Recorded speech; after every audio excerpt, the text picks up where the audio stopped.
Michael Thompson walked his regular route through the abandoned rail yard at the edge of town, stopping occasionally to leave food for the strays he'd been tracking. When he rounded the corner of an old boxcar, the sight of 3 men forcing a wounded German shepherd into a cage made his blood run cold. He intervened, but took a knife to the ribs for his trouble.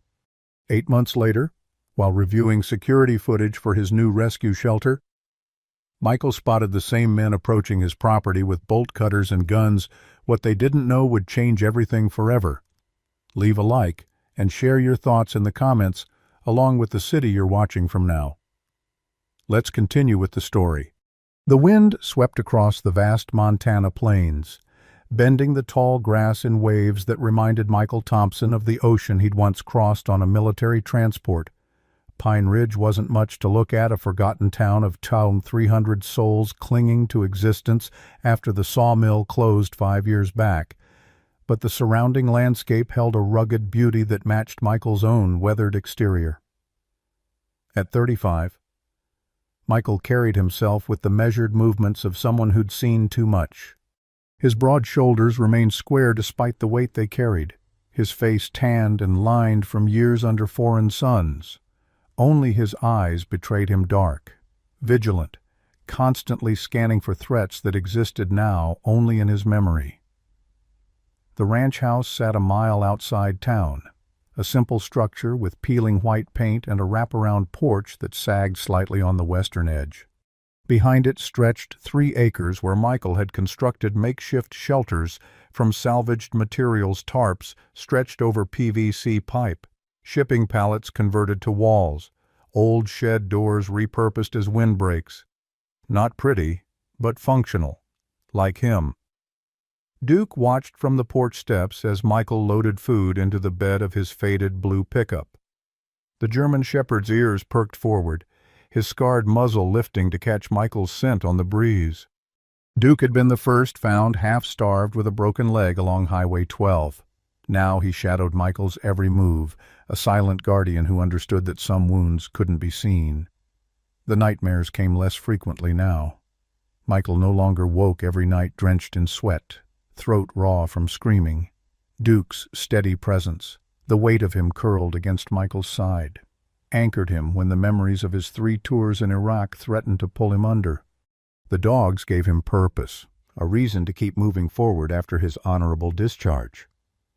Michael's father had trained military dogs, German shepherds just like Duke, until an IED in Afghanistan ended his story too soon. The folded flag on Michael's mantle was the only thing his father had sent home. In town, people nodded politely but kept their distance. They didn't understand why a decorated veteran would choose to live surrounded by damaged animals. They whispered when he walked past, called him eccentric, unstable. His sister Sarah, who'd fled to the neighboring town of Riverton after their father's death, had stopped calling months ago. Michael didn't need their understanding. He had Duke. He had purpose. For now. That was enough. The sound came just after midnight, a low, pained whine that pulled Michael from a dreamless sleep. Duke was already at the bedroom door, hackles raised, a low growl rumbling in his chest.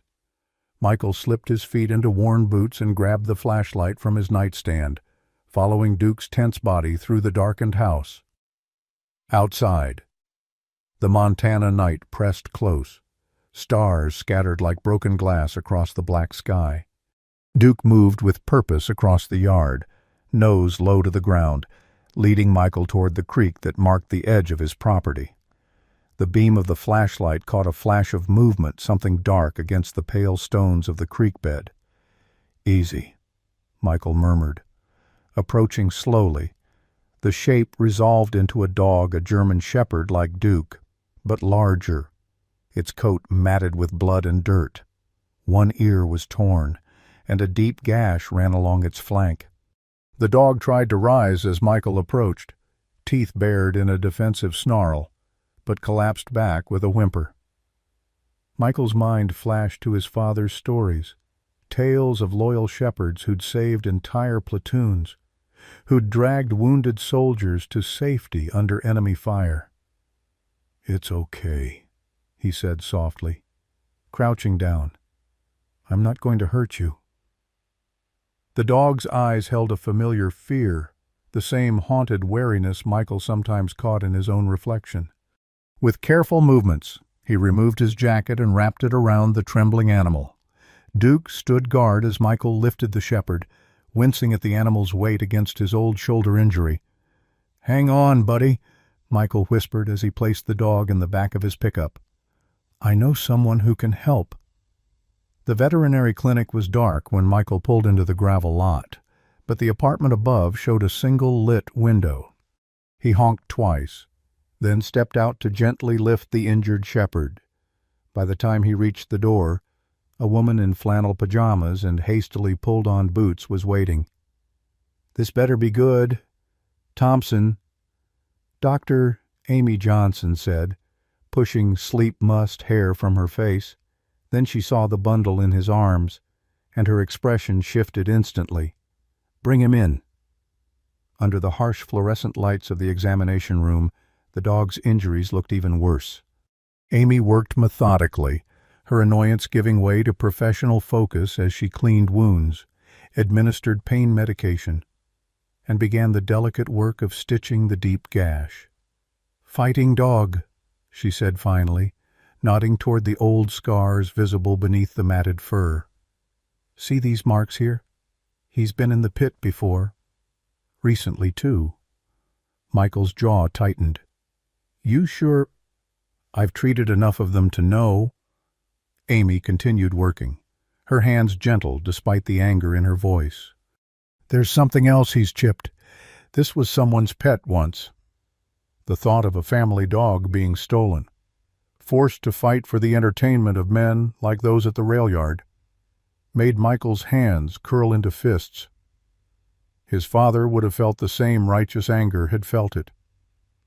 During that last mission in Afghanistan when he discovered military dogs being sold instead of brought home. "He needs a name," Michael said as Amy finished bandaging the wounds. She glanced up, a small smile softening her tired features. "Given his odds tonight, I'd say you ought to call him Chance." 3 weeks later, Chance was recovering at Michael's ranch. Still wary, but gradually accepting that food came without pain, and hands approached without striking. The scanner Amy had used identified him as Atlas, registered to a family in Billings who'd reported him stolen 6 months earlier. A family who'd never come to claim him after Michael's call. That same week, 2 more shepherds appeared, one abandoned near the highway, another tied to Michael's mailbox with a frayed rope and no explanation. Word was spreading, somehow, that the Thompson place was a sanctuary. Michael built more shelters, bought more food, slept less.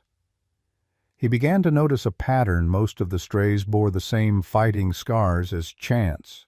Some still wore chains that had embedded in their necks. All were shepherds or shepherd mixes. All had been abused, abandoned, discarded. That's when Michael made a decision. Instead of waiting for dogs to find him, he would find them. The first rescue mission was simple reconnaissance driving the back roads at dusk, watching for gathering vehicles at abandoned barns or remote properties where noise wouldn't attract attention. Duke sat in the passenger seat, alert to Michael's tension and the familiar smells of fear and blood when they drove past a suspected fighting location. Sheriff Dan Miller caught him parked near the old Fitzgerald property, flashlight scanning the tree line. The cruiser's lights flashed once before the sheriff approached, thumbs hooked in his belt. "Evening, Thompson," Miller said, leaning down to peer through the window. "Little late for sightseeing." "Just looking for strays," Michael replied, meeting the older man's gaze steadily. "Heard you've got quite the collection already." Miller's weathered face remained neutral.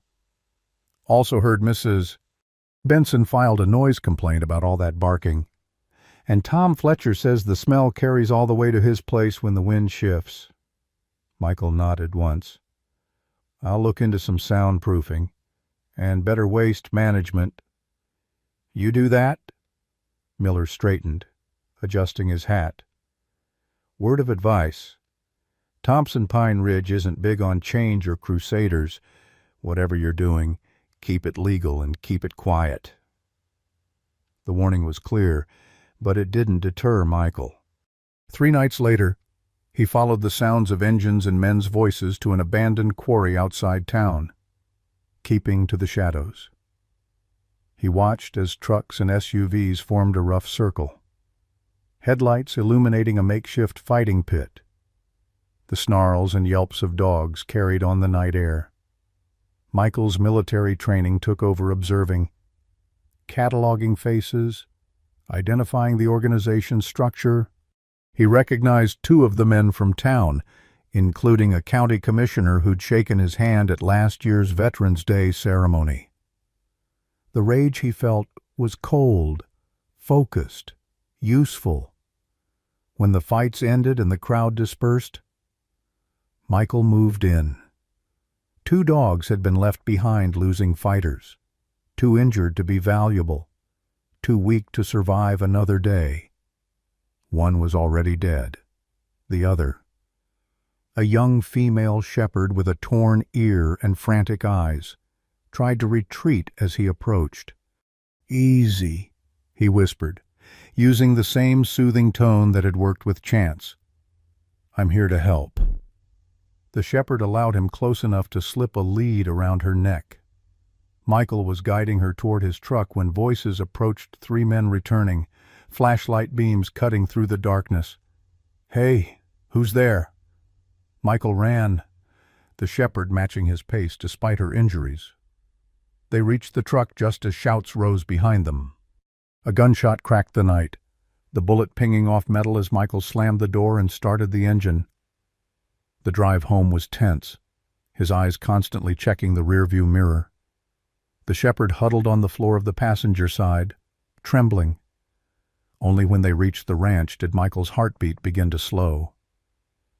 Welcome to the family, he told her as he led her toward a clean shelter. You're safe now. But safety, Michael knew, was relative. The next morning, a voicemail waited on his phone. Amy, her voice tight with tension. Michael, someone broke into the clinic last night. Nothing stolen. But your file was pulled. They know about Chance, about the chip. Be careful. That afternoon, the Pine Ridge Gazette ran a small story on page 3. Local veteran creates dog sanctuary. Michael might have appreciated the positive press, if not for the photo that accompanied it, a clear shot of his property, showing the layout of all his security measures and shelters. When he returned from buying additional locks for the gates, a piece of paper was folded under his windshield wiper. The message was simple. Mind your own business, soldier. Michael crushed the note in his fist, scanning the empty street. Beside him, Duke growled softly, sensing his tension. The threat wasn't surprising. He'd made enemies by disrupting their game. But as a man who'd survived roadside bombs and ambushes, anonymous notes didn't hold much power. What disturbed him more was the realization that his mission had just expanded. This wasn't simply about saving abandoned dogs anymore. He was dismantling something organized, something profitable, and those who profited wouldn't surrender their income without a fight. That night, as he checked the new locks and settled 7 rescued shepherds into their shelters, Michael thought of his father. Captain James Thompson hadn't backed down when he discovered military dogs being sold to fighting rings instead of brought home for honorable retirement. That decision had cost him his life. I'm seeing it through. Dad, Michael murmured to the star-filled sky. Whatever it takes. The citation arrived on official county letterhead, the crisp envelope standing out among the usual bills and junk mail.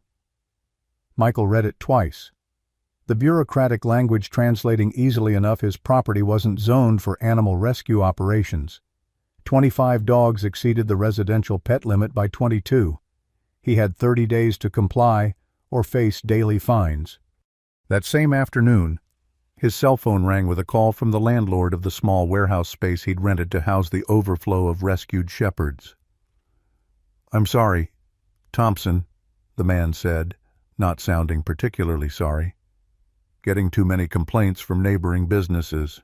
Can't renew your lease when it's up next month." Michael hung up and leaned against the kitchen counter, exhaustion settling into his bones. 25 dogs, each one saved from death or abuse, each one requiring food, shelter, medical care. The monthly costs already stretched his disability pension to breaking point. Now he needed a new location and a way to fight the citation. Duke nudged his hand, warm tongue licking calloused fingers. The gesture pulled Michael back from the edge of despair. He'd faced worse odds in Iraq, much worse. "We'll figure it out, boy," he murmured, scratching behind Duke's ears. "We always do." The solution arrived 3 days later in a plain envelope with no return address. Inside was a cashier's check for $75,000 and a typed note. "For the shepherds. No strings attached." Michael turned the envelope over in his hands, searching for any clue to the sender's identity. Nothing. He deposited the check with trembling hands, half expecting it to bounce. When it cleared, he moved quickly, leasing a foreclosed ranch property on the outskirts of town, 15 acres, with a modest house and 2 large outbuildings that could be converted into proper kennels. The place had been vacant for years, the price reduced to reflect its rundown condition. The hardware store was his next stop. He needed lumber, fencing, roofing materials. The list was long, his budget still tight despite the mysterious donation. "That's quite a project," said a voice as Michael loaded treated lumber into his truck. He turned to find a woman watching him. Arms crossed over her flannel shirt, she was about his age, with sun-weathered skin and eyes the color of summer grass. "Kennel repairs," Michael replied, not elaborating. "You're the dog rescue guy." It wasn't a question. She stepped forward, offering her hand. "Maggie Williams. I own this place." Michael hesitated before shaking her hand. "Michael Thompson." "I know. Small town." Maggie nodded toward his truck. "You're going to need better screws than those for kennel construction. Dogs can pull those cheap ones right out of the wood." She disappeared into the store before he could respond, returning with a box of heavy-duty screws. "These will hold. Trust me, my Roscoe escaped 3 times before I figured that out." "Roscoe?" A smile softened her features. "German Shepherd mix. Found him behind the store 2 years ago. Someone had used him for target practice." She gestured to the lumber. "I can give you contractor pricing on this stuff. Seems like a good cause." That conversation marked the beginning of a hesitant alliance. Maggie spread the word about Michael's need for volunteers. And to his surprise, people responded. A retired carpenter offered expertise for the kennel construction. A local teacher organized a student volunteer day. Even Sheriff Miller stopped by, ostensibly to ensure the new property met regulations, but he stayed to help set fence posts. "Don't read too much into this," Miller said gruffly as they worked. "Still got complaints about your operation, but seems to me you're trying to do right." The support was unexpected and not entirely comfortable for Michael, who'd grown accustomed to solitude. Still, with the dog count now at 27, he couldn't manage alone. He accepted the help with quiet gratitude, learning to delegate tasks while maintaining his nightly patrols for new strays. 1 month into the renovations, a familiar car pulled into the driveway. Michael straightened from his work, wiping sweat from his brow as Sarah stepped out. His sister looked the same, yet different, her dark hair now streaked with premature gray, her movements more measured than he remembered. "Nice place," she said, taking in the half-finished kennels and fenced exercise areas. "Better than that dump you were in before." Michael set down his hammer. "What are you doing here?" "Sarah." "Maggie called me." She shrugged, looking uncomfortable. "Said you could use some help with paperwork, non-profit status applications." "That's what I do now, accounting for the hospital in Riverton." The siblings stood in awkward silence, 3 years of minimal contact stretching between them. Finally, Sarah sighed. "Look, I didn't come to fight. I came because—" She paused, then reached into her purse and pulled out a creased envelope. "Because I found this when I was cleaning out Mom's things after she moved to the care facility. It's from Dad. His last letter." Michael stared at the envelope, his father's familiar handwriting sending a jolt through his system. "Why didn't you give this to me before?" "I just found it last week. Mom had it tucked in her Bible." Sarah hesitated, then added, "And we haven't exactly been close, Michael, not since you came back." The unspoken accusation hung between them his withdrawal after returning from Iraq, the nightmares that had made him lash out, the gradual disintegration of family ties as he wrestled with his demons alone. Michael took the letter without opening it. "There's coffee inside, not great, but hot." It was a peace offering of sorts. Sarah nodded and followed him into the house. They sat at his kitchen table, mugs steaming between them, as Michael finally read his father's last words. Captain James Thompson had written about his mission, about discovering military dogs being sold to civilians instead of brought home for proper retirement. He'd been investigating a particular handler who'd falsified death reports for valuable dogs, then sold them to private buyers. "He knew it was dangerous," Michael said quietly, setting down the letter. "He was building a case against someone with connections." Sarah nodded. "That's not all. Look at the last paragraph." Michael read it again. "If anything happens to me, there's a man who knows everything, Robert Winchester, my CO. He'll make sure justice is served, one way or another. Tell Michael to trust Winchester if he ever comes calling."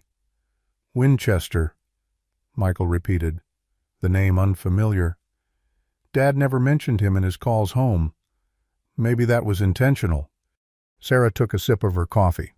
"The official report said Dad died in an IED explosion. Random bad luck. But what if it wasn't random at all?" Michael finished, the implications settling like a weight on his chest.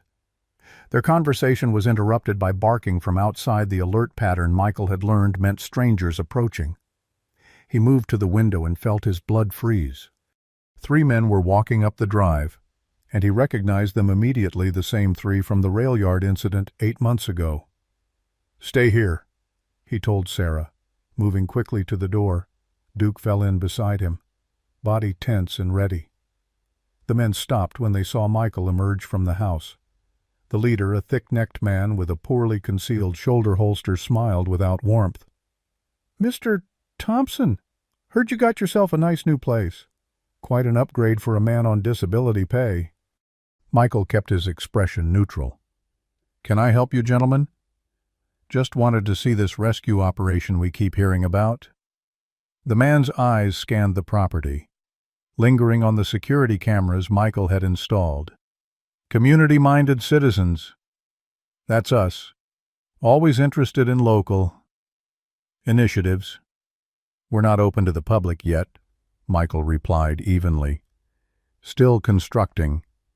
The second man, taller and thinner than the first, spat on the ground. "Constructing with whose money? I wonder, seems like a lot of resources for someone like you." The implication was clear. They knew about the anonymous donation. Michael maintained his calm exterior, but his mind was racing. How had they found out? "If you're interested in adopting, you can fill out an application once we're operational," Michael said, deliberately misunderstanding. "Otherwise, this is private property." The leader stepped closer, close enough that Michael could smell stale cigarettes and cologne. "Let me be direct. Thompson, You're interfering in business that doesn't concern you. A smart man would focus on his own affairs. My affairs include making sure no more dogs end up like Chance. Michael didn't back away. The one you knifed at the rail yard? The man's smile vanished. That mutt attacked me. Self-defense. He was chained to a post. A tense silence followed, broken when Sheriff Miller's cruiser turned into the driveway. The men exchanged glances, their posture shifting subtly. "Think about what I said," the leader muttered before turning to leave. "This is your only friendly warning." Miller nodded to the men as they passed, his expression unreadable. He waited until they drove away before approaching Michael. "Problems? Just some interested community members," Michael replied, the sarcasm not lost on the sheriff.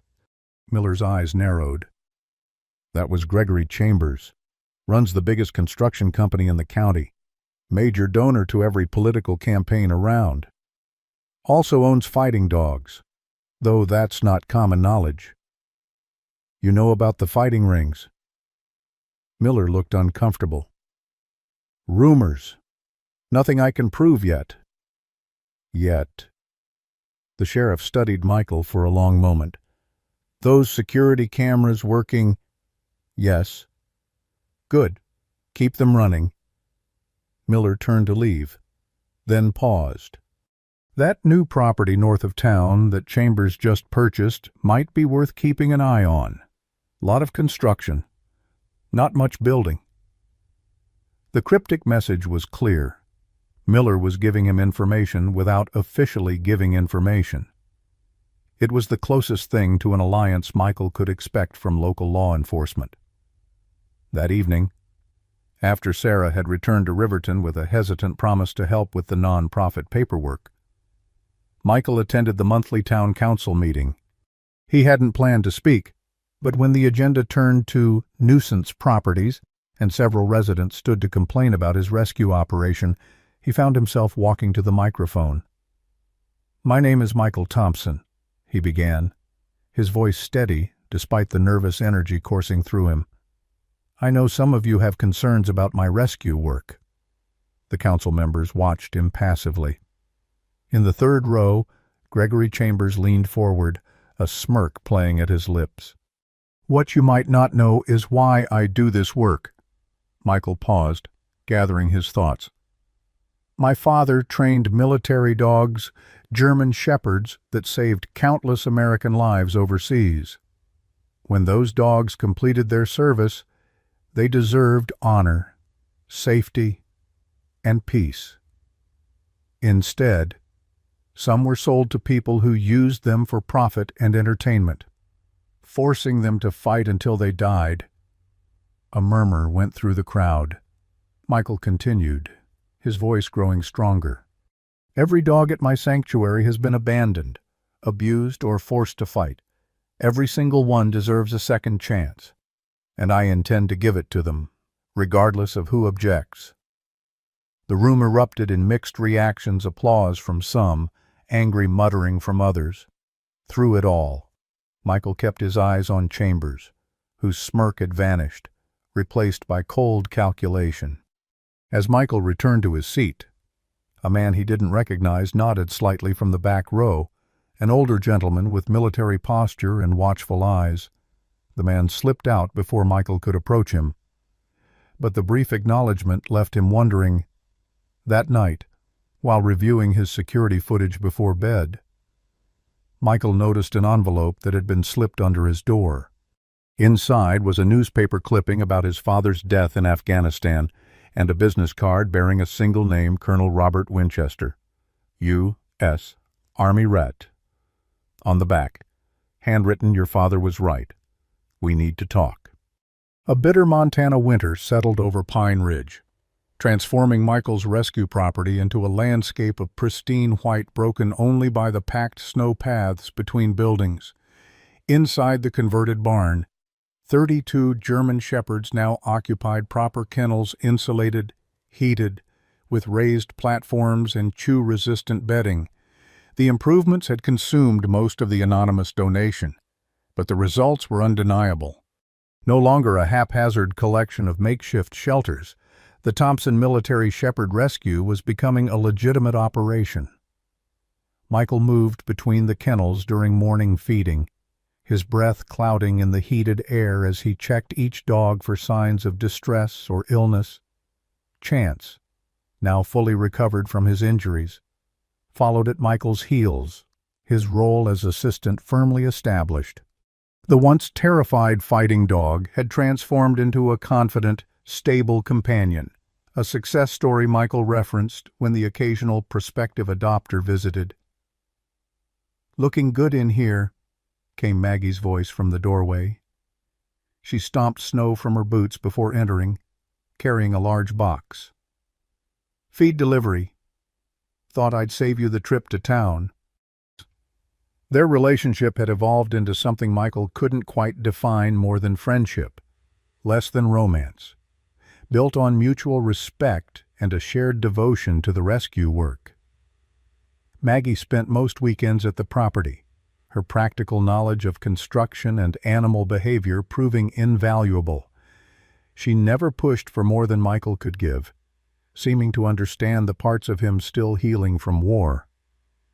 "Thanks," Michael said, taking the box. "Road's bad. Plowed, but icy. Sheriff's been busy with fender benders all morning." Maggie unzipped her coat, surveying the kennels with approval. "The new ventilation system is working well. No humidity buildup on the windows?" Michael nodded, allowing himself a moment of pride.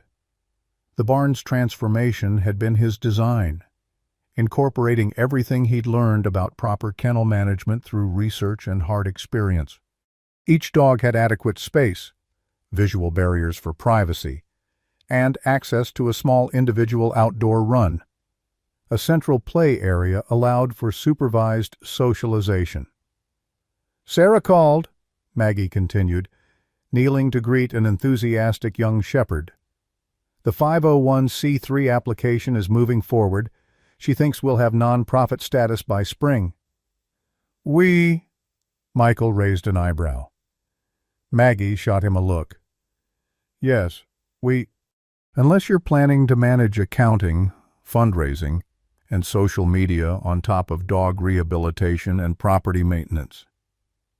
The teasing comment revealed how much had changed in 4 months. What had begun as Michael's solitary mission had expanded to include a small but dedicated group of supporters. Sarah drove from Riverton twice weekly to handle paperwork. Dr. Amy Johnson provided discounted veterinary care and had begun training volunteers in basic animal first aid. Even Sheriff Miller stopped by regularly, his initial skepticism giving way to grudging admiration for Michael's work. "Fair point," Michael conceded. "Tell Sarah thanks." After Maggie left, Michael continued his rounds, mentally cataloging each dog's progress. Some, like Chance, had blossomed under proper care and consistent training. Others remained deeply traumatized, requiring specialized handling techniques Michael had learned through countless hours of research and consultation with behavioral experts. The rehabilitation program he'd developed followed a pattern first establishing safety and basic trust, then gradually introducing positive experiences, gentle human contact, structured exercise, simple commands rewarded with treats and praise. For the most damaged dogs, progress was measured in tiny increments, a sustained gaze, accepting food from human hands, sleeping without startling awake. Michael documented everything, maintaining detailed records for each dog. The process reminded him of mission reports from his military days, except these missions ended in healing rather than destruction. The irony wasn't lost on him, a former soldier finding redemption through nurturing the broken and abandoned. His phone vibrated in his pocket, an unfamiliar number displayed on the screen. "Thompson?" he answered, wedging the phone between ear and shoulder as he latched a kennel door. "Mr. Thompson. Colonel Robert Winchester." The voice was clipped, authoritative, unmistakably military. "I believe it's time we met properly. Are you available this afternoon?" Michael's pulse quickened. Since finding the business card 2 months ago, he'd researched Winchester extensively, but found surprisingly little a distinguished military career. Retirement 7 years ago. Occasional consulting work with defense contractors, no social media presence, no public profile. The man was deliberately low visibility. "Yes, sir," Michael replied automatically, the respectful address ingrained from his service years. "Your property, 3 p.m. I'll find it." Winchester ended the call without waiting for confirmation. Michael stared at the phone, mind racing with questions. Winchester had been his father's commanding officer, knew something about his death that hadn't been in the official report. After months of silence following that cryptic note, why reach out now? The answer came at precisely 3 o'clock, when a black SUV with government plates turned into the driveway. Michael watched from the porch as Colonel Winchester emerged tall and straight-backed despite his age. Silver hair cropped close to his skull, civilian clothes unable to disguise his military bearing. "Captain Thompson," Winchester said, extending his hand as he approached. The use of Michael's former rank was deliberate, establishing a connection. "Colonel," Michael shook the offered hand, noting the firm grip. "Been a while since anyone called me captain. Once earned, never lost." Winchester surveyed the property with an appraising eye. "You've built something significant here. Your father would be proud." The mention of his father sent a jolt through Michael. "You knew him well." "As well as anyone." Winchester's expression remained neutral. "James was under my command for 6 years. Best handler in the unit. Best man, too." Michael led the colonel inside, where Duke immediately approached for inspection. Winchester knelt despite his age, greeting the shepherd with practiced hands. "Belgian Malinois was my specialty," Winchester explained as he examined Duke's scarred muzzle. "But your father always preferred the Germans, said they had more heart." "Why are you here, Colonel?" Michael asked directly. The months of wondering had worn his patience thin. Winchester straightened, his expression grave. "Because what's happening in Pine Ridge is connected to what your father discovered in Afghanistan, and because you've stirred up a hornet's nest, just like he did." For the next hour, Winchester laid out a story that confirmed Michael's worst suspicions. Captain James Thompson had discovered a network trafficking military working dogs valuable. Trained animals reported as killed in action but actually sold to private buyers for security work, breeding, or blood sports. The operation involved contractors, corrupt handlers, and local nationals, all coordinated by someone with significant authority. "Your father was building a case," Winchester explained, his voice tight with controlled anger. "Gathering evidence, following the money. He was close to identifying the American end of the operation when his convoy hit that IED." "You don't believe it was random," Michael said, the pieces falling into place. Winchester's eyes hardened. "The official investigation found no evidence of foul play. I found plenty, but nothing concrete enough for military prosecutors." He paused, studying Michael's face. "After your father's death, I continued his work unofficially, tracked several dogs to the United States. Some ended up with legitimate security firms, others disappeared into fighting rings, like the ones here in Montana," Michael finished. "Exactly like those," Winchester nodded. "When I saw your name in that newspaper article about rescued fighting dogs, I knew it couldn't be coincidence. James always said you inherited his stubborn streak." Michael processed this information, connecting it to his own discoveries. Gregory Chambers. He's involved somehow. "He's a middleman," Winchester confirmed.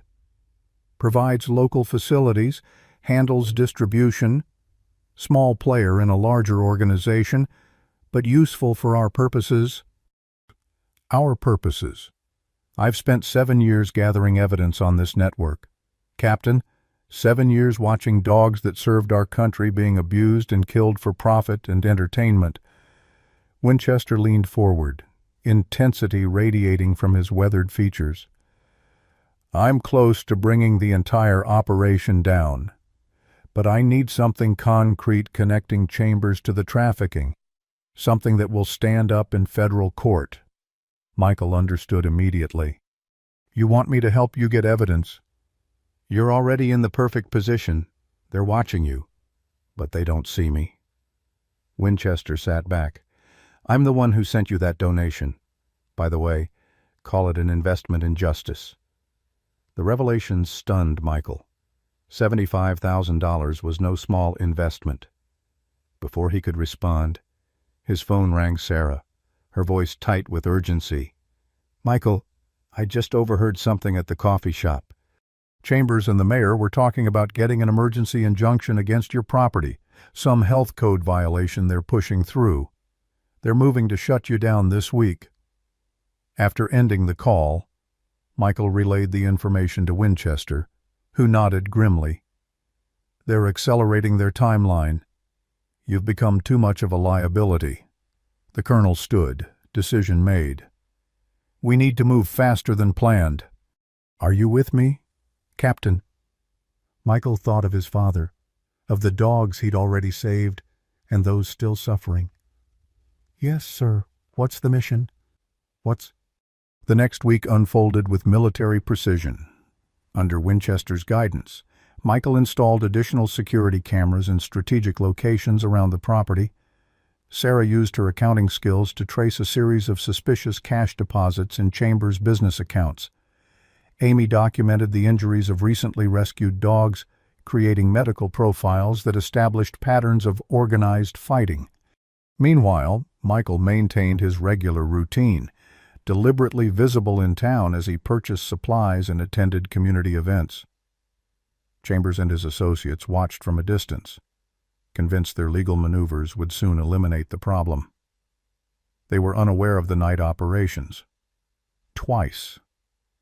Michael and Winchester conducted surveillance at Chambers' northern property, documenting vehicles, license plates, and individuals entering the isolated location.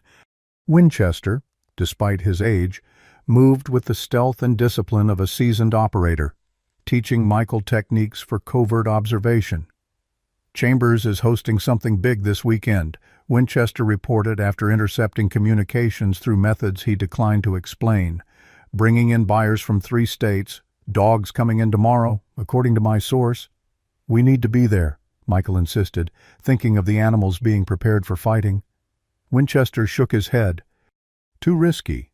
We document from a distance, gather evidence, then move when we have enough for federal charges.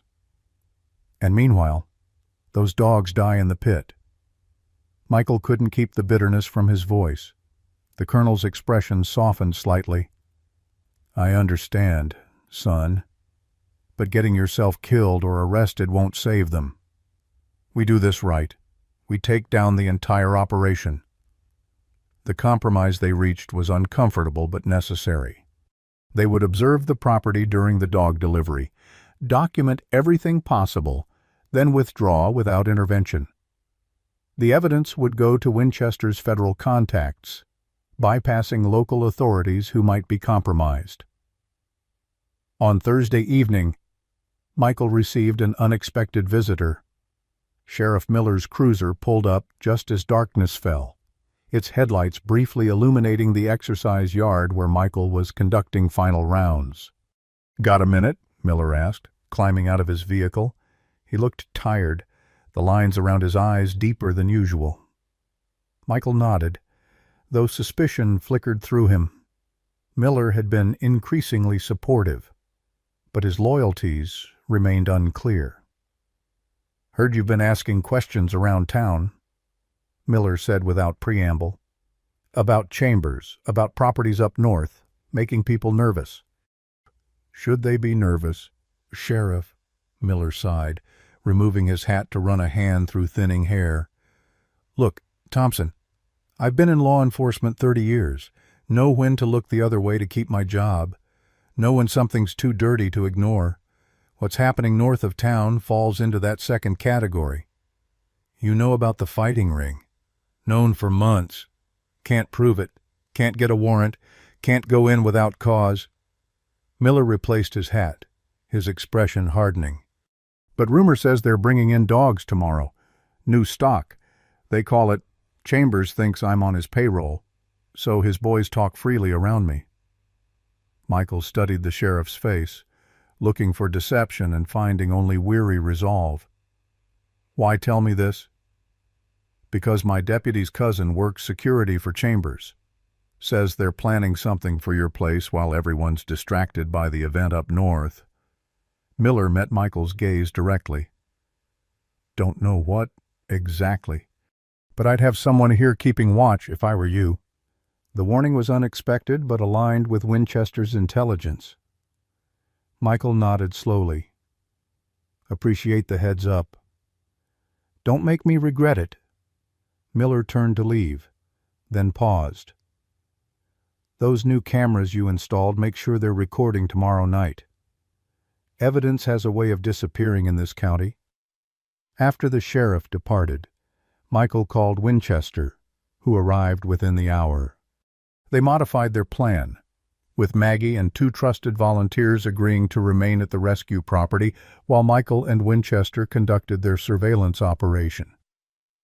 "Sarah's coming too," Maggie informed Michael as they reviewed security procedures. "Says she's not sitting this one out. She'll be here by noon." Michael wanted to object, wanted to keep his sister far from potential danger, but the determined set of Maggie's jaw told him the decision wasn't negotiable. Sarah had earned her place in this fight, contributing countless hours and professional expertise to the rescue's development. "Tell her to park behind the barn, out of sight from the road," he conceded. "And everyone stays inside after dark, doors locked, security system armed." Friday dawned clear and bitterly cold, the temperature hovering near 0 as Michael prepared for the evening operation. He spent the morning working with the dogs, hyper-aware that each routine task might be his last if things went wrong. Chance seemed to sense his tension, staying closer than usual, occasionally pressing against Michael's leg in silent support. Sarah arrived shortly after noon, her car filled with supplies, food, first aid kits, extra batteries for flashlights and radios. The siblings worked side by side preparing the property, their movements efficient despite the underlying anxiety. "Dad would be doing exactly this," Sarah said quietly as they checked the security feeds, "running toward danger instead of away from it." Michael glanced at his sister, struck by how much she resembled their father, the same determined jaw, the same unflinching gaze when facing difficulty. "I didn't think you approved of his choices." "I didn't understand them," she corrected. "Not then, but seeing what you've built here, what these dogs mean to you, I get it now." The simple acknowledgement meant more than Michael could express. He nodded, throat tight with unexpected emotion, and continued checking camera angles. Winchester arrived at dusk, dressed entirely in black, a duffel bag of equipment slung over his shoulder. He greeted Sarah with the formal courtesy of his generation, then immediately shifted to operational mode, reviewing plans and contingencies with Michael. "Communication only in emergencies," he reminded everyone. "If you don't hear from us by midnight, follow the protocol we discussed." The protocol was Winchester's insurance policy, a sealed envelope containing all their evidence thus far, to be delivered to specific federal contacts if they failed to return. The colonel left nothing to chance, his decades of military experience evident in every precaution. As Michael prepared to leave, Maggie pulled him aside. In the shadowed entranceway, away from the others, she studied his face with unusual intensity. "You come back," she said simply. Whatever happens out there, you make sure you come back." The concern in her voice touched something in Michael that had been dormant since before his deployment, a recognition that his life mattered to someone beyond himself. Without overthinking, he leaned forward and kissed her, a brief but definitive gesture. "I'll be back," he promised. Against all military protocol, he meant it. The Chambers property sat 20 miles north of Pine Ridge, accessible only by a private road that wound through dense pine forest before opening onto a cleared area of approximately 5 acres. From their position on an overlooking ridge, Michael and Winchester had clear sight lines to the main building, a large metal structure resembling an equipment barn and the gravel parking area already filling with vehicles. 18 cars, 3 trucks, Winchester murmured, lowering his night vision binoculars.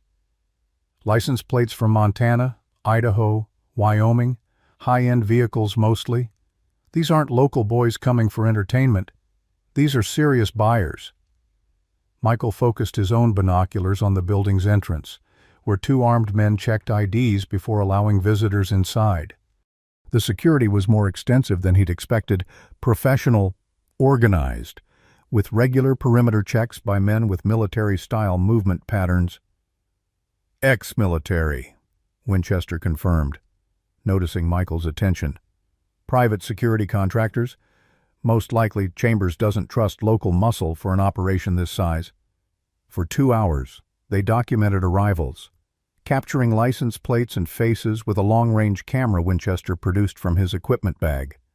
The colonel worked with the methodical precision of someone who'd conducted countless surveillance operations, his age seemingly irrelevant once in the field. "Transport vehicle approaching," Winchester said suddenly, tensing beside Michael. "Coming in from the East Access Road." A panel truck with darkened windows appeared, moving slowly along the secondary road that circled behind the main building. It stopped at a rear entrance, where the loading door was immediately raised to allow the vehicle inside. "That's our target," Winchester said, adjusting his position to maintain visual contact. "Dogs being delivered. We need to document the handoff." They relocated quickly, moving through the trees to a position with a better angle on the rear entrance. The bitter cold had long since numbed Michael's extremities, but adrenaline kept him focused as they settled behind a fallen log, cameras ready. What they witnessed over the next hour confirmed their worst suspicions. The truck contained 12 crates, each holding a German Shepherd or similar breed. The dogs were unloaded one by one, assessed by a man in expensive boots who appeared to be directing the operation, then moved to holding areas within the building. Even from a distance, Michael could see the fear in their posture, the way they cowered or lunged defensively when approached. "That's Jennings," Winchester whispered, indicating the man in charge. "Regional coordinator, direct connection to the international suppliers. He's who we need on camera making the transaction." Michael struggled to maintain his professional detachment. Each dog represented another life condemned to violence and suffering, another military companion betrayed by the country they'd served. His finger tightened on the camera shutter, capturing image after image while fighting the urge to intervene immediately. Winchester sensed his tension. "Steady, Captain. We're here for evidence, not rescue." "Those are service dogs," Michael replied, voice tight. "They protected our troops, and we're watching them go to slaughter. We're watching them lead us to the people responsible." Winchester corrected. "The ones who've been doing this for years. The ones who arranged your father's accident. Focus on the mission." The reminder was effective but painful. Michael continued documenting the operation, his military training taking precedence over emotional response. They captured clear images of money changing hands, of Jennings directing the placement of dogs, of Chambers arriving to oversee the final preparations. Then everything went wrong. A sudden commotion erupted at the main entrance. Shouts, running figures, the unmistakable wail of police sirens approaching from the main road. Someone had tipped off local authorities, or a patrol had stumbled upon the gathering by chance. "We need to move," Winchester ordered, already packing equipment. "This is going sideways fast." Michael hesitated, watching as men streamed from the building toward their vehicles. In the chaos, the rear loading door remained open. The newly delivered dogs left unattended as Jennings and his team rushed to escape. "Michael, now!"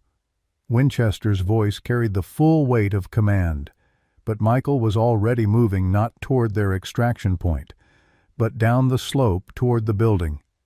"Those dogs will be destroyed if we leave them," he called over his shoulder. "Evidence elimination. You know that's protocol." Winchester swore but followed, decades of combat experience overriding his better judgment. 2 minutes, he conceded. "Then we're gone, with or without them." They reached the rear entrance as vehicles peeled away from the front, dust and gravel spraying in their wake. The loading area was momentarily deserted, all attention focused on the approaching law enforcement. Inside, the holding area contained a dozen terrified shepherds in temporary travel crates. Michael moved quickly from cage to cage, assessing which could be transported safely.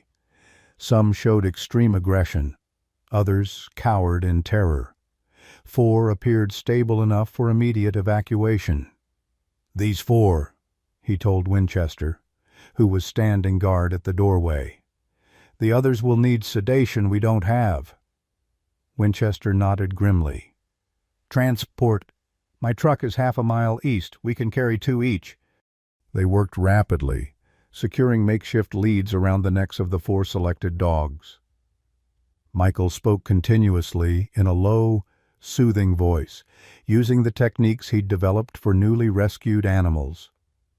Against all odds, the dogs responded, perhaps recognizing the military command presence both men carried, perhaps simply desperate for any alternative to their current situation. They were halfway to the tree line, each man leading 2 shepherds, when a shout came from behind them. "Hey! Stop right there!" Michael turned to see one of Chambers' security men, pistol drawn and aimed directly at them. Beside him, Winchester tensed, his hand moving toward his waistband where Michael knew he carried a concealed weapon. "Don't," Michael murmured. Drawing a weapon would escalate the situation beyond recovery. The security man advanced, his attention split between the men and the confused, frightened dogs straining at their makeshift leads. The distraction was slight, but sufficient. When one shepherd lunged suddenly toward a sound in the underbrush, the man's focus shifted for a crucial half-second. Winchester moved with a speed belying his age, closing the distance and disarming the man with a precise series of moves that left him face down in the snow, unconscious but breathing. "Now we run," the colonel said calmly, retrieving his dog's leads, "and hope nobody else spotted us." They reached Michael's truck without further incident, loading the frightened shepherds into the covered bed where emergency supplies waited. As they pulled away on a service road that bypassed the main entrance, Michael could see police lights flashing through the trees, the operation clearly transitioning into a raid. "We got what we needed," Winchester said, reviewing the camera's images as Michael drove. "Faces, transactions, proof of trafficking, plus 4 living witnesses with military chips, if we can access them." Michael nodded, adrenaline still coursing through his system. "And Chambers," Winchester's expression was grim satisfaction. "Running, if he's smart, arrested, if he's not. Either way, his operation is finished here." As they drove back toward the rescue property, Michael's phone vibrated with an incoming call. Maggie's name flashed on the screen, sending a spike of concern through him. She knew not to call unless absolutely necessary. "Maggie, what's wrong?" Her voice came through breathless, tinged with panic. "Michael, there's a fire. The main kennel someone broke in." Started it deliberately. We've got most of the dogs out, but the building's going up fast. Fire department's on the way. But we're in trouble here." Michael's blood turned to ice. "We're 20 minutes out. Get everyone to safety, dogs and people. Don't try to save the building." He ended the call and pressed the accelerator, tires spinning on the icy road before finding purchase. Beside him, Winchester was already making calls of his own, his voice clipped and authoritative as he requested emergency resources. "Distraction," Michael said grimly, hands tight on the steering wheel. "They knew we'd be watching the northern property. Created a police situation there to flush us out, then hit the rescue while they thought it was minimally staffed." Winchester nodded, his expression hardening. "Chambers is smarter than I gave him credit for. Or someone above him is." As they raced through the night, Michael thought of Maggie, Sarah, and the volunteers facing the fire alone, of Duke, Chance, and the dozens of rescued shepherds who represented years of work and healing, of his father, who had died because he wouldn't look away from injustice. "We'll rebuild," he said aloud, as much to himself as to Winchester. "Whatever happens, we rebuild." The colonel glanced at him, something like approval in his weathered features. "Your father said the same thing, once, after a particularly bad day in Kandahar. We'll rebuild, sir." And we did. The simple story offered strange comfort as they drove toward the glow now visible on the horizon, the burning heart of everything Michael had built, threatened but not yet destroyed. Michael saw the glow of flames before they crested the final hill, an angry orange pulse against the night sky, illuminating the thin column of smoke that rose above his property. His grip tightened on the steering wheel as the truck accelerated down the long driveway, tires crunching on frozen gravel. The scene that greeted them was controlled chaos. 2 fire trucks were positioned near the main kennel building, which was now fully engulfed in flames. Firefighters directed powerful streams of water at the structure, but Michael could tell immediately they were fighting a losing battle. The wooden addition that connected to the original barn was already collapsing, and flames had begun to spread to the roof of the main structure. He scanned the property frantically, locating a cluster of people and dogs near the house. Relief flooded through him as he spotted Maggie directing volunteers, Sarah kneeling beside a shepherd with an emergency blanket, and Duke moving purposefully between the rescued animals, his self-appointed role as security evident in his alert posture. "Establish a perimeter around those dogs," Winchester ordered as they parked. "We've got 4 more in the truck, military significant. Need to keep them separate." Michael nodded, compartmentalizing his shock and grief as training took over. They secured the newly rescued shepherds in the garage, a safe distance from both the fire and the other dogs. Then Michael ran to where Maggie was organizing the chaos. "Michael!" Her face was streaked with soot, a burn bandage visible on one forearm, but her eyes were clear and focused. "Everyone's accounted for, all volunteers, all dogs." "What happened?" Michael pulled her aside, scanning for injuries beyond the obvious burn. 2 men. Came through the back fence where it meets the stream." Maggie's voice was steady despite her ragged appearance. "Security cameras caught them, but by the time we saw the breach, they'd already reached the kennel. They had some kind of accelerant. The place went up like it was made of paper." Sarah joined them, a medical kit clutched in her hands. "We got the dogs out through the side emergency exits. The practice drills you insisted on paid off." Her voice cracked slightly. "But Michael, they knew exactly where to hit us, how to cause maximum damage with minimum time." Winchester approached, his expression grave. "Professionals. Same ones running security at Chambers' operation. Most likely." This was coordinated. A firefighter called out as another section of roof collapsed. sending a shower of embers spiraling into the night sky. The heat was intense even from a distance, the air acrid with burning insulation and melting plastic. Years of work, thousands of hours of labor, consumed in minutes of deliberate destruction. "Chief says it's a total loss," Sheriff Miller reported, appearing beside them with a notebook in hand. "They're just trying to keep it from spreading to the other structures now." He eyed Winchester with suspicion. "You want to introduce your friend, Thompson."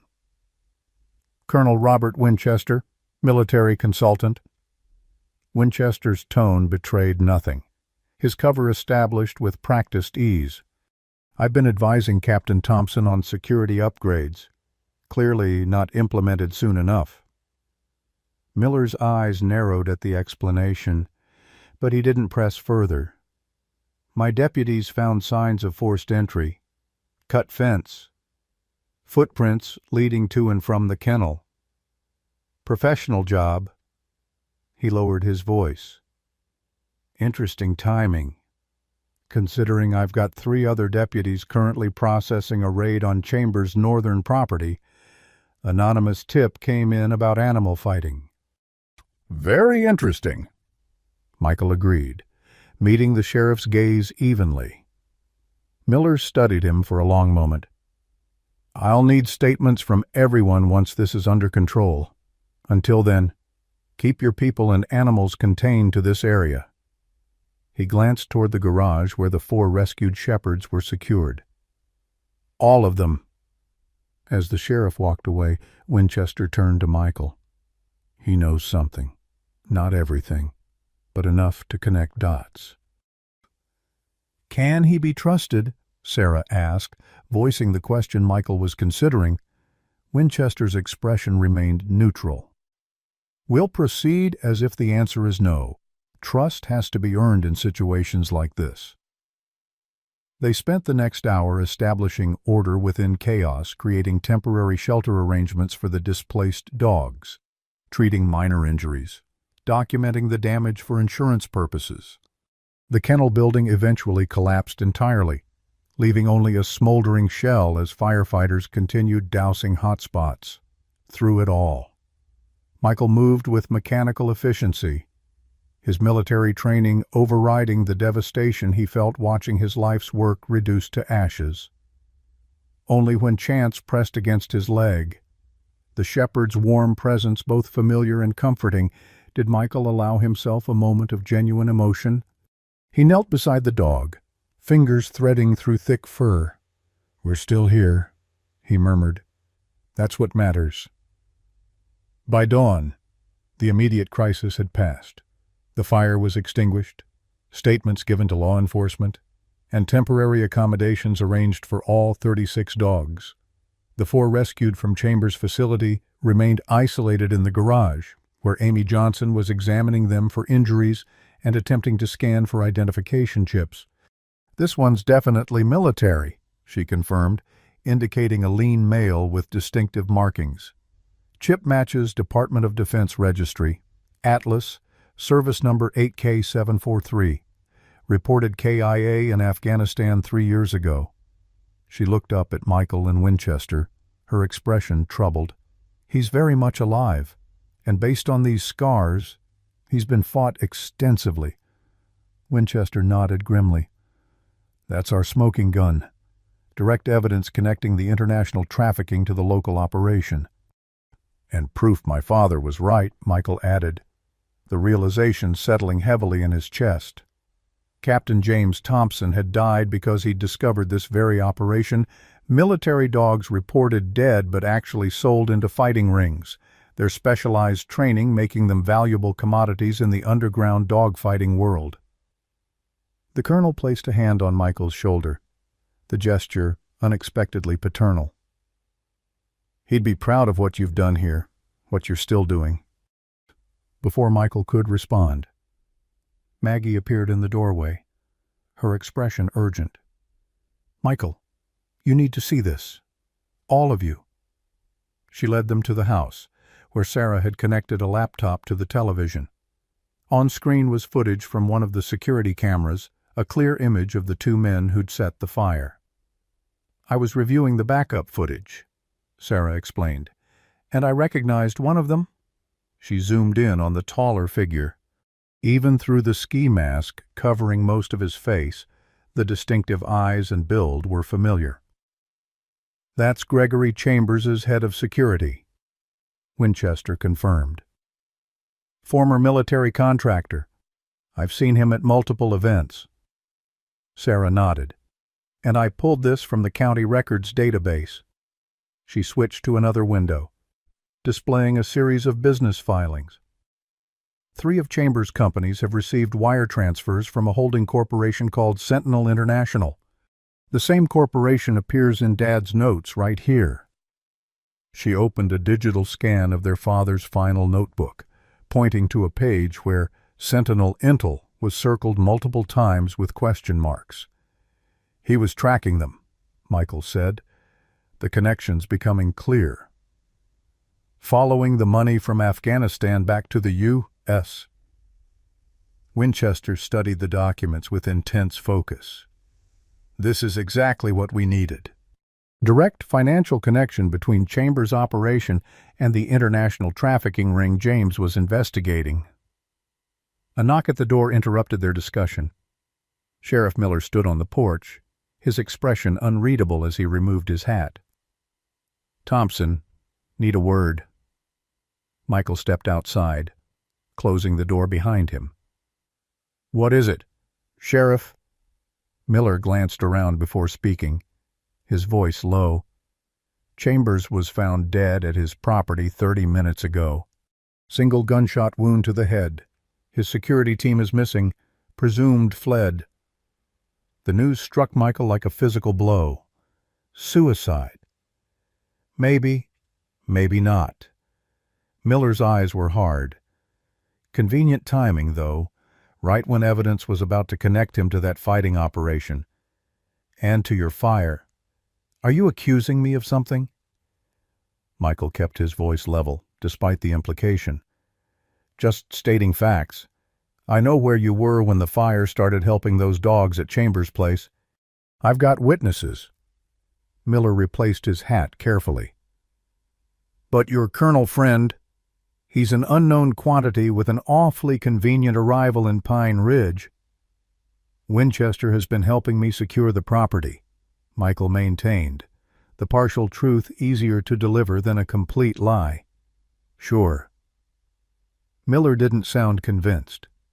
"Here's the situation. Federal agents are taking over both investigations, the fighting ring and Chambers' death.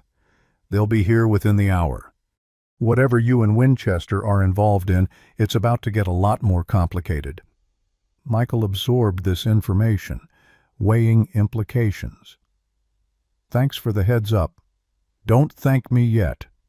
Miller turned to leave, then paused. "One more thing. County commissioners called an emergency meeting. Your property's future is on the agenda. Without that kennel building, you're not in compliance with the permit requirements anymore." The additional blow was almost too much. Michael watched the sheriff drive away, then returned inside to relay the news. Winchester received the information about Chambers with a carefully neutral expression that raised Michael's suspicions. But there was no time to explore them. Federal agents would arrive soon, and they needed to present a united front. "We display full transparency about the rescue operation," Winchester advised, taking command of the situation. "Provide all evidence of the fighting ring and the connection to Chambers, but we say nothing about James's investigation or our suspicions regarding his death. That remains confidential until we know who we're dealing with." "And the 4 dogs from last night?" Amy asked. "Medical rescues." Winchester decided. "Found abandoned near the property. We scan them. Discover the military chips. Express appropriate surprise." The strategy was sound, if morally ambiguous. Michael nodded agreement, though the deception felt uncomfortably close to the tactics used by those they were fighting. Sometimes the mission required compromise, another lesson from his military days that he'd hoped to leave behind. They worked quickly to prepare organizing documentation, securing the rescued dog's area, coaching volunteers on appropriate responses to questioning. Sarah transferred key files to encrypted drives, while Maggie coordinated with the remaining volunteers to maintain the temporary dog housing arrangements. Throughout these preparations, Michael found himself repeatedly drawn to the window, watching the smoldering ruins of the kennel building, everything he'd built, destroyed in a single night of deliberate malice. The financial loss was devastating. Insurance would cover some costs, but not nearly enough to rebuild properly. Without the kennel facilities, the county could revoke his permits, forcing him to relocate or surrender the dogs. "We'll rebuild," Maggie said quietly, appearing beside him. Her hand found his, fingers intertwining with natural ease. "All of us, together." Michael turned to her, really seeing her despite the chaos surrounding them, the determination in her eyes, the unwavering support she'd offered without demanding anything in return. In that moment, he realized what he should have recognized months ago: she had become essential, not just to the rescue operation, but to him personally. "I can't ask you to take this on," he said, gesturing toward the destruction. "This fight just got much more dangerous." Maggie's smile was tired but genuine. "You didn't ask. I volunteered, same as everyone else here." Before Michael could respond, Winchester called from the doorway, his posture suddenly alert. "Vehicles approaching. Multiple. Not local law enforcement." They moved to the front windows, watching as 3 unmarked SUVs and a tactical van turned into the property, driving with the precise formation that screamed federal operation. Men and women in FBI windbreakers emerged, along with several individuals in plain clothes whose bearings suggested military or intelligence backgrounds. "Remember the plan," Winchester murmured. "Transparent about the rescue, circumspect about everything else. Trust no one until proven otherwise." As they stepped onto the porch to greet the federal agents, Michael felt Duke press against his leg, a warm, solid presence that had become his touchstone in moments of crisis. Whatever came next, he would face it with the same determination that had carried him through war zones and personal battles. The lead agent approached, credentials extended. "Captain Thompson, Special Agent Lisa Rourke, FBI. We have some questions about Gregory Chambers and his operation." Her gaze moved from Michael to Winchester, a flicker of recognition crossing her features. "Colonel Winchester, didn't expect to see you here. This just got a lot more interesting." Michael glanced at Winchester, noting the subtle tension in the older man's posture. Clearly, there was history between them, another layer of complexity in an already complicated situation. "Let's talk inside," Michael suggested, maintaining his composure despite the growing sense that he was caught in currents far deeper than he'd initially understood. "We have a lot to discuss." The hospital room was quiet except for the steady beep of monitors and the occasional squeak of rubber-soled shoes in the hallway outside. Michael sat in the uncomfortable visitor's chair, his body aching from 3 days of minimal sleep and the lingering effects of smoke inhalation. The white bandage wrapped around his left forearm stood out starkly against his skin, covering the second-degree burn he'd sustained during the last desperate moments in the burning kennel. He watched Duke, who lay in uncharacteristic stillness on the floor beside the bed. The shepherd hadn't left Michael's side since they'd been allowed into the room, maintaining his vigil with the unwavering loyalty that had become his hallmark. Occasionally, Duke's ears would prick at footsteps approaching in the hallway, his body tensing slightly before relaxing when the steps continued past. On the bed, attached to IV lines and an oxygen cannula, Chance slept fitfully. The shepherd had suffered the worst injuries during the second fire, the one that had erupted at the temporary shelter 2 days after the initial attack. Smoke inhalation. burns along his flank, a laceration that had required 20 stitches. Dr. Amy had insisted on treating him at the hospital rather than her clinic, arguing successfully that the specialized equipment was necessary for his recovery. "His oxygen levels are improving," Amy said quietly, entering the room with a tablet displaying Chance's vitals. "Another good sign? He's a fighter." Michael nodded, too exhausted for words. The past week had unfolded like a nightmare, each day bringing new challenges that tested his resilience beyond what he'd thought possible. The federal investigation had initially proceeded as Winchester predicted agents documenting the rescued dogs, collecting evidence from both properties, interviewing witnesses. Special Agent Rourke had proven herself thorough and professional, though her prior connection to Winchester remained unexplained, creating an undercurrent of tension during their interactions. Then had come the second fire, smaller but more targeted, aimed at the temporary shelters housing the most vulnerable dogs. The attack had happened despite federal protection, suggesting inside information or surveillance capabilities beyond what they'd anticipated. Michael had discovered the fire during his pre-dawn check, managing to evacuate most animals before the structure became fully engulfed. Chance had been the last dog out, trapped behind a collapsed section of fencing. Michael had gone back in despite the flames, finding the shepherd unconscious from smoke.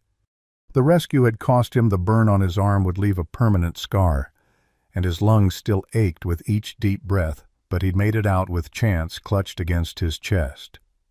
"The other dogs?" Michael asked now, his voice rough from smoke damage. Amy set down her tablet. "All stable. Sarah and Maggie have them well organized at the Williams property. The volunteers are working in shifts for round-the-clock monitoring." The mention of Maggie's property brought a small measure of comfort. After the second fire, with federal agents advising evacuation of the Thompson Ranch, Maggie had offered her family's former hunting cabin and surrounding 5 acres as emergency sanctuary. The property sat on a defensible hilltop with a single access road, making security manageable with limited personnel. "Any word from Winchester?" Michael shifted in the chair, wincing as the movement pulled at his injured arm. Amy's expression tightened. "Nothing direct. Agent Rourke mentioned he's assisting with a related federal matter. Whatever that means." The colonel's absence troubled Michael deeply.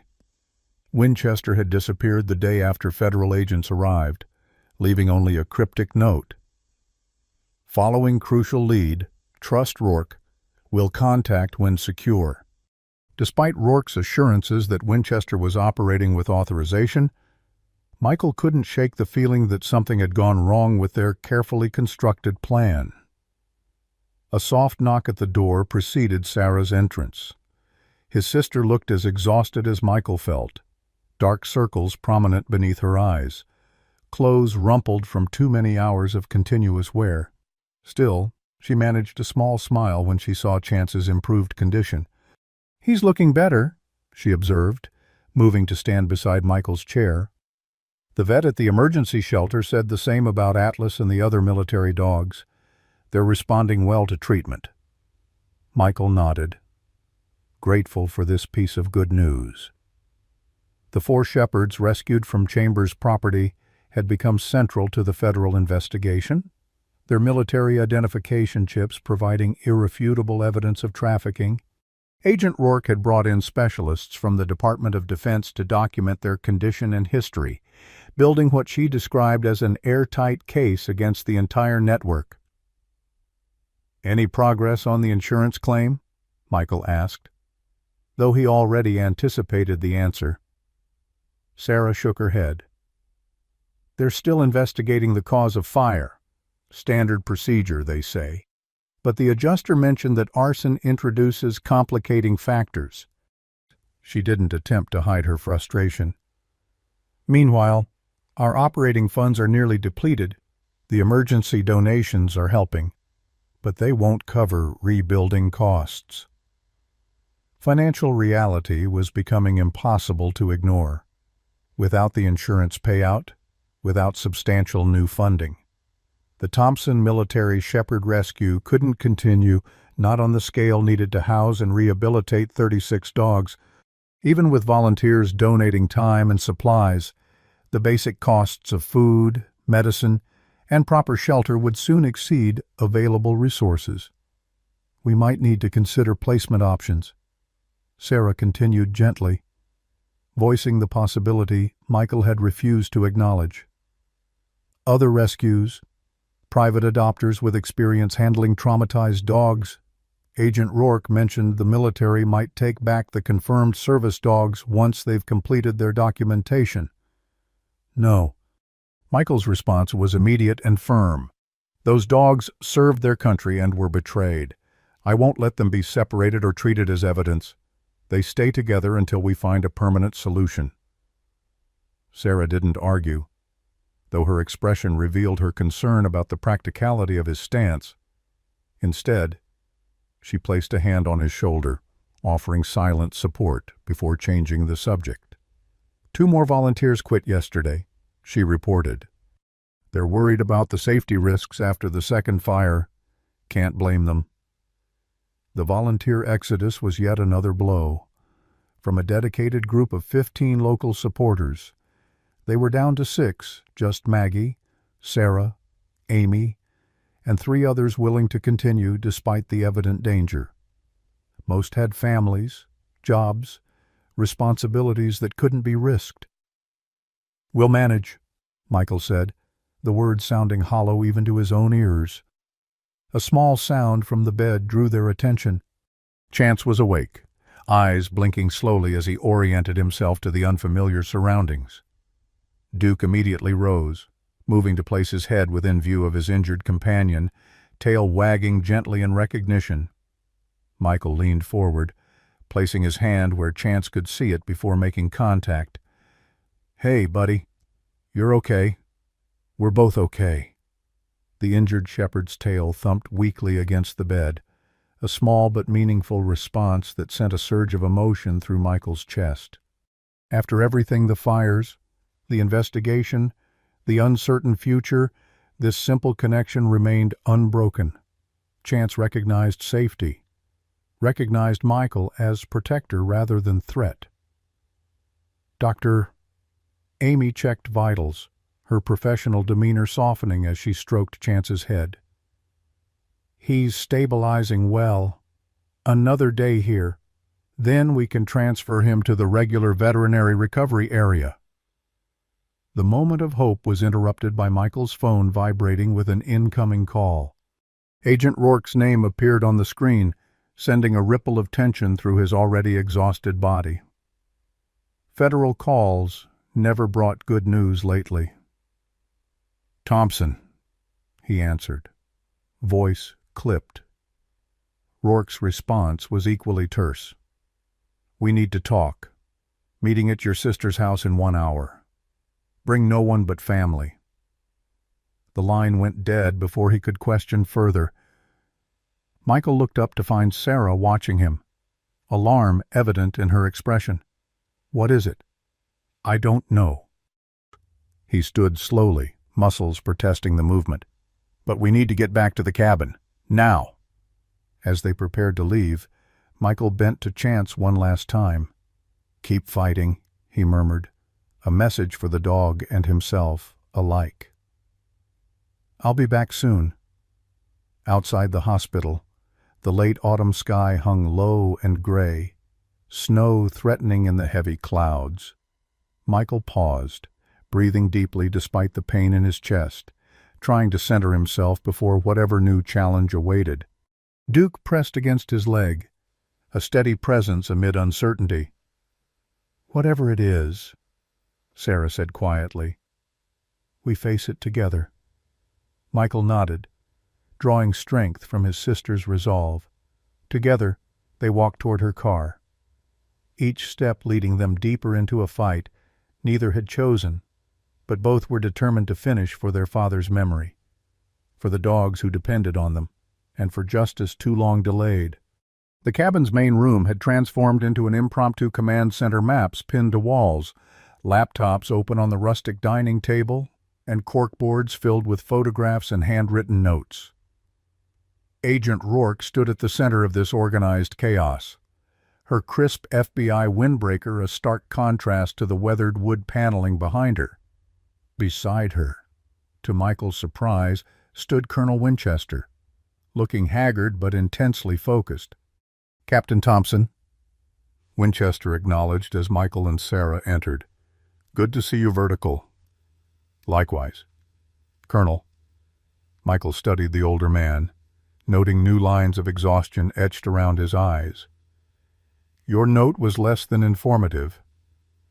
"Operational security," Winchester replied without apology.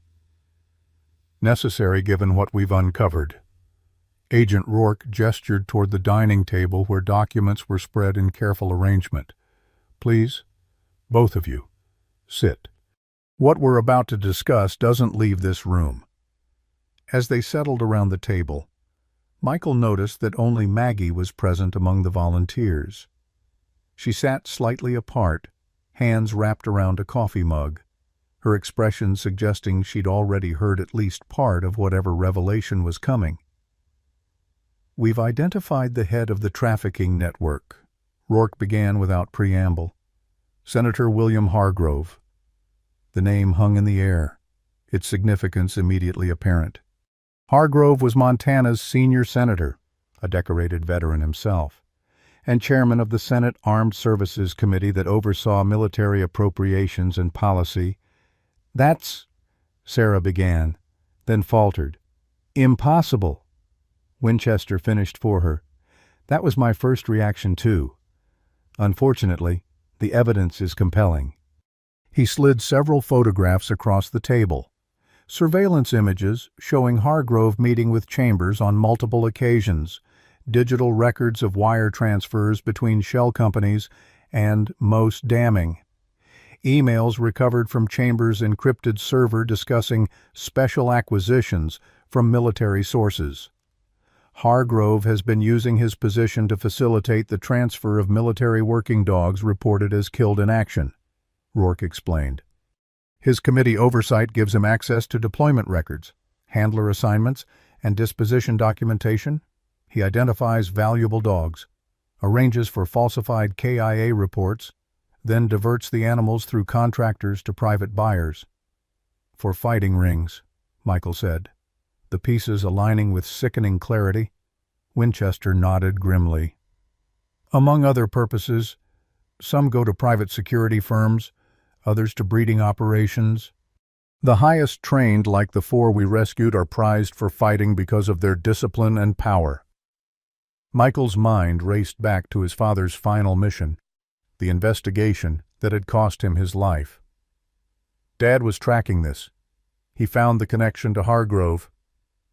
"We believe so," Winchester confirmed.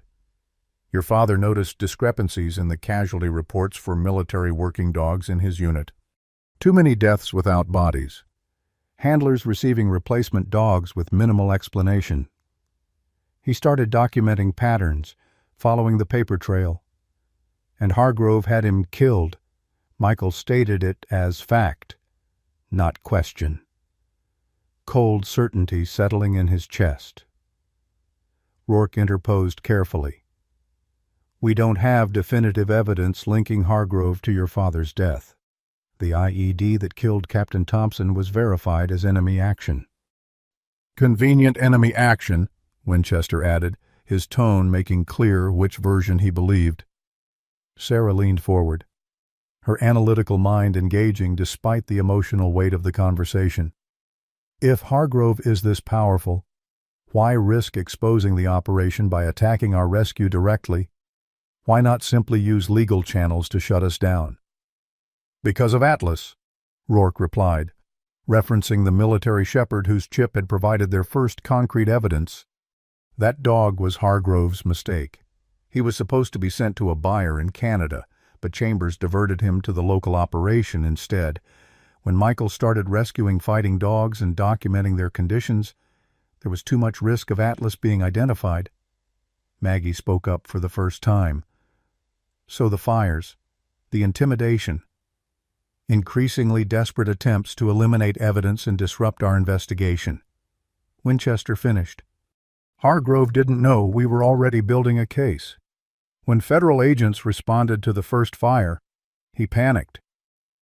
Michael absorbed this information, connecting it to the recent events. Chambers' death. Almost certainly Hargrove's cleanup operation. Rourke confirmed. Professional hit made to look like suicide. We found similar patterns in 3 other deaths connected to the trafficking network over the past 5 years. And the scope of the conspiracy was staggering. A United States senator using his position to facilitate criminal enterprises, willing to arrange murders to protect his operation. Even Michael's combat-hardened perspective couldn't easily process the level of betrayal involved. "What happens now?" he asked finally. Rourke and Winchester exchanged glances, some unspoken communication passing between them. "That's why we're here," Rourke said carefully. "We're preparing to move against Hargrove, but our case has vulnerabilities. The financial evidence is strong but circumstantial. The emails could be challenged in court. What we need is testimony from someone Hargrove can't easily discredit. Someone like a decorated veteran running a legitimate rescue operation," Sarah surmised, her expression hardening as she understood the implication. Winchester nodded. "Someone who can connect the dogs rescued from Chambers' operation directly to their military service records. Someone whose father uncovered the initial conspiracy." "You want me to testify against a sitting U.S. Senator?" Michael stated flatly. "We want you to help us deliver justice for your father, for those dogs, and for every military handler who's been lied to about their partners' fates," Winchester countered. The room fell silent as Michael considered the request. The logical part of his mind understood the strategic value his testimony would be compelling, especially combined with the physical evidence of the rescued military dogs. The personal cost, however, would be enormous. Hargrove wouldn't face these charges quietly. He would deploy every resource to discredit and destroy his accusers. "There's more," Rourke continued, her tone gentler now. "We have reason to believe Hargrove is planning another attempt to eliminate the remaining evidence, specifically the 4 military dogs currently in your care.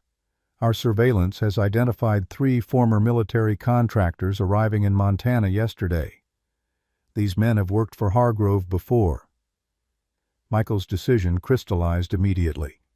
"When do you need me ready?" 24 hours, Winchester replied. "We're securing grand jury proceedings in federal court. Once your testimony is on record, we can move to arrest Hargrove before he realizes we've connected all the pieces." "And the dogs, the rescue operation?" Sarah asked, practical concerns asserting themselves. Rourke's expression softened slightly. "We'll provide full protection for the animals during the proceedings. As for the long-term operation—" She hesitated. "That's where I come in," Maggie interjected, setting down her coffee mug.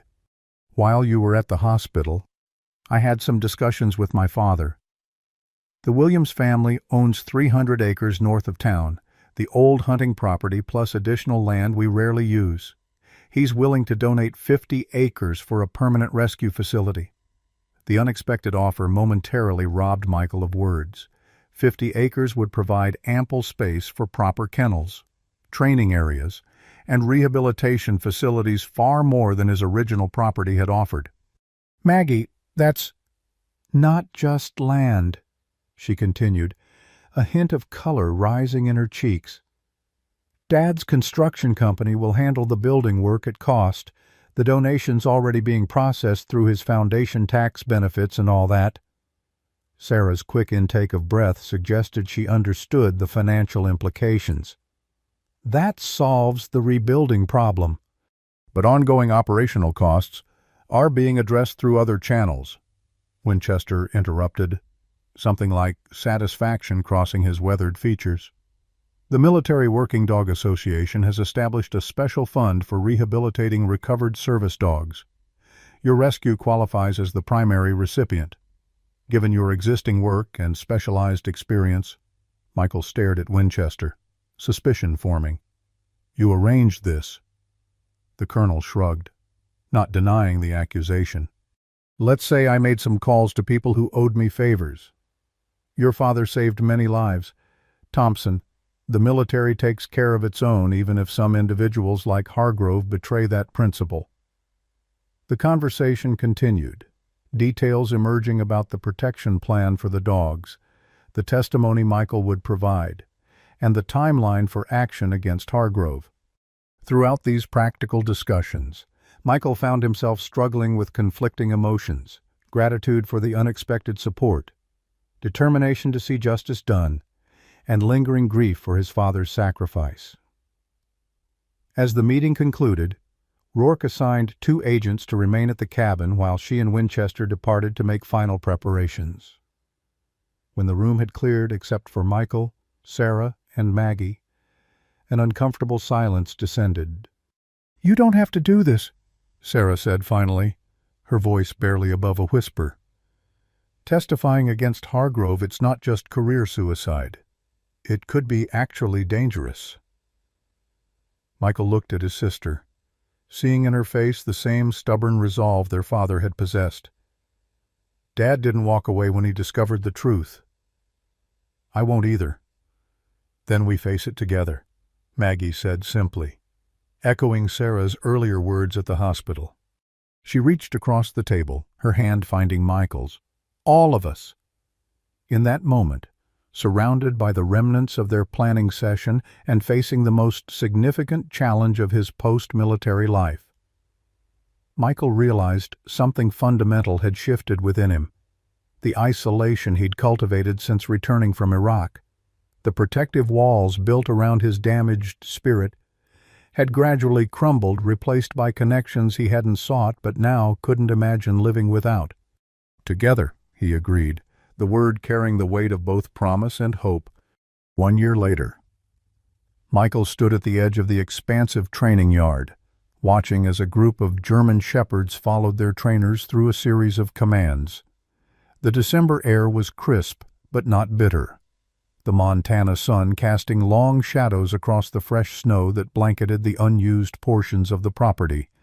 Behind him, the newly completed main building of the Thompson-Williams Military Shepherd Recovery Center gleamed with fresh paint, its modern design incorporating all they had learned about creating optimal environments for traumatized dogs.